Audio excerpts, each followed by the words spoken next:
গরমের দুপুরে এই হালকা পাতলা রুই মাছের ঝোল আর সাথে গরম ভাত থাকলে আর কিছুই দরকার হয় না। খুবই কম তেল মশলায় তৈরি এই মাছের ঝোল বানানো বেশ সহজ হলেও যদি কিছু ছোট ছোট টেকনিক ফলো না করা হয় তাহলে কিন্তু ঝোলের স্বাদ ততটা ভালো হয় না। আর সেই সমস্ত খুঁটিনাটি টিপস নিয়েই আমার আজকের এই video. Hello friends, welcome back to my channel cooking with Sayani.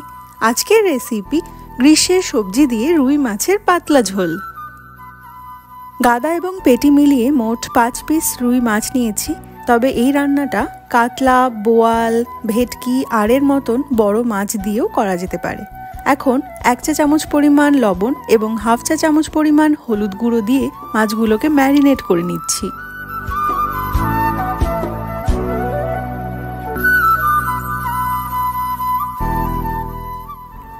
নুন হলুদ মাখানো মাছগুলো 15 মিনিটের জন্য রেস্টে রেখে দিচ্ছি। আর ততক্ষণে রান্নার জন্য সবজিগুলো কেটে রেডি করে নিচ্ছি।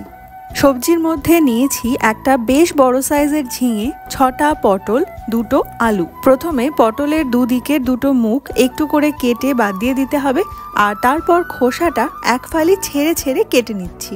পটলের খোসা ভাজলে খুব সুন্দর একটা গন্ধ বের হয়, সেই জন্য খোসাটা পুরোটা কেটে বাদ দিলাম না। আর তারপর মাঝখান থেকে কেটে এইভাবে 2 ভাগ করে কেটে নিচ্ছি। এই রান্নার জন্য একটু ছোট সাইজের পটল ব্যবহার করলেই মাছের ঝোলের টেস্ট বেশি ভালো হয়।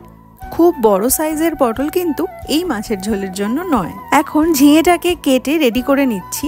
ঝিঙের খোসাও পুরোটা ছাড়াবো না, খোসার মধ্যে যে উঁচু উঁচু অংশগুলো থাকে সেই অংশগুলোকে কেটে বাদ দিয়ে দিচ্ছি।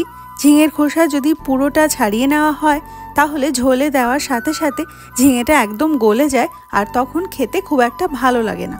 সেই জন্য খোসাটা পুরোপুরি ছাড়িয়ে নেওয়ার দরকার নেই। এবার পটলের মতোই লম্বা টুকরো করে ঝিঙেটাকে কেটে মাঝখান থেকে হাফ করে নিচ্ছি।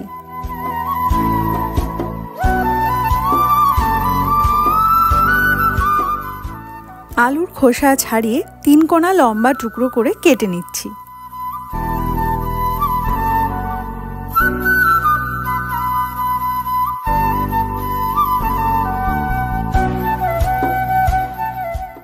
ঝোলের জন্য সমস্ত সবজি কাটাকুটি হয়ে গেল।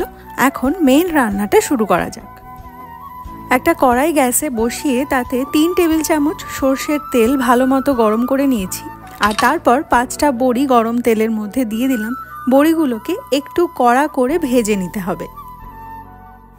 লো টু মিডিয়াম হিটে 4-5 মিনিট সময় নিয়ে উল্টে পাল্টে বড়িগুলোকে বেশ লাল লাল করে ভেজে তেল থেকে তুলে নিচ্ছি। এখন নুন হলুদ মাখানো মাছগুলো তেলের মধ্যে দিয়ে দিলাম। আর তারপর হালকা কড়া করে মাছগুলোকে ভেজে নেব।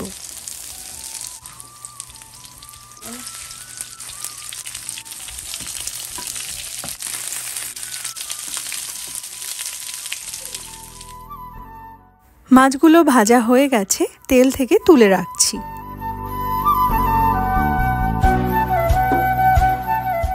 এবার ওই তেলের মধ্যেই পটলগুলোকেও ভেজে নিচ্ছি। মিডিয়াম হিটে 3-4 মিনিট সময় নিয়ে উল্টে পাল্টে পটলগুলোকে ভেজে নিতে হবে।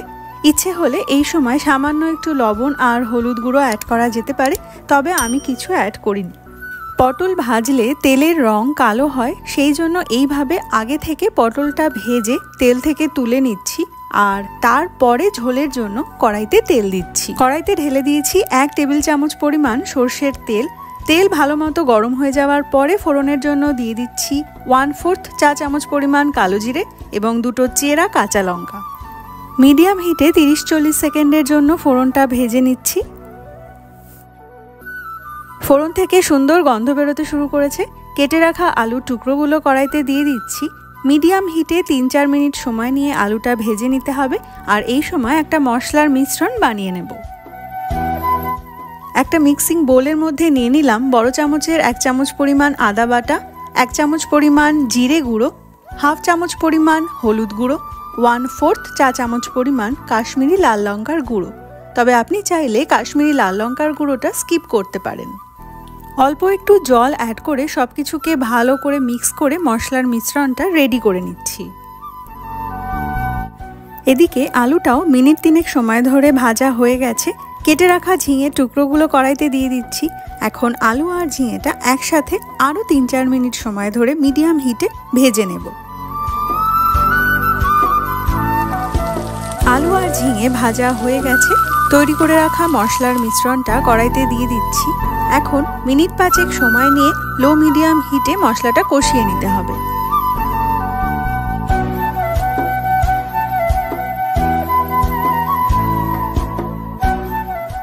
মশলা কষাতে কষাতে খুব বেশি শুকনো মনে হলে মশলার বাটিটা ধুয়ে অল্প একটু জল অ্যাড করে ভালোভাবে নেড়ে চেড়ে মশলাটা কষিয়ে নিতে হবে।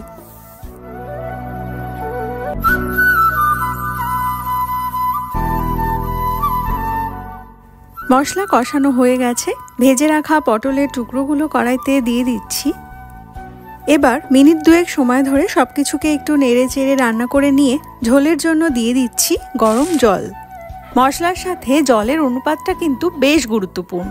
জল যদি বেশি হয়ে যায় তাহলে ঝোল পানসে খেতে হবে, অথবা ভাত খাওয়ার সময় ঝোল কম পড়বে। 2 কাপ পরিমাণ গরম জল দিয়ে দিয়েছি।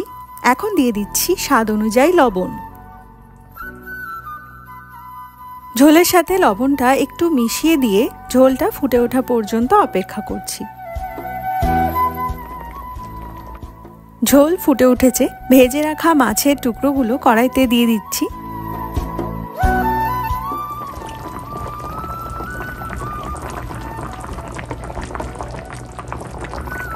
ঝোলের মধ্যে মাছের টুকরোগুলোকে একটু ডুবিয়ে দিচ্ছি। এবার ঢাকা দিয়ে মিডিয়াম হিটে 5 মিনিট ফুটিয়ে নেব। 5 মিনিট পরে কড়াইয়ের ঢাকনাটা খুলে দিয়েছি। এবার দিয়ে দিচ্ছি আগে থেকে ভেজে রাখা বড়িগুলো। বড়িগুলো সব শেষে এইভাবে দেওয়াই ভালো, তাহলে একদম গলে যায় না। আর দিয়ে দিচ্ছি সামান্য একটু ময়দা। এই ময়দাটা দেওয়ার কারণে ঝোলে একটা টেক্সচার আসবে, অর্থাৎ ঝোলটা একদম পাতলা জলের মতো না হয়ে একটু গাঢ় হবে, যেটা আমার বেশ পছন্দের। আপনিও ট্রাই করে দেখতে পারেন। ঢাকা দিয়ে 10 মিনিট স্ট্যান্ডিং টাইমে রেখে গরম ভাতের সাথে সার্ভ করুন রুই মাছের পাতলা ঝোল। ভিডিওটি ভালো লাগলে লাইক, শেয়ার আর সাবস্ক্রাইব করার অনুরোধ রইল। ফিরে আসবো অন্য একটি নতুন রেসিপির ভিডিও নিয়ে। ততক্ষণের জন্য বাই।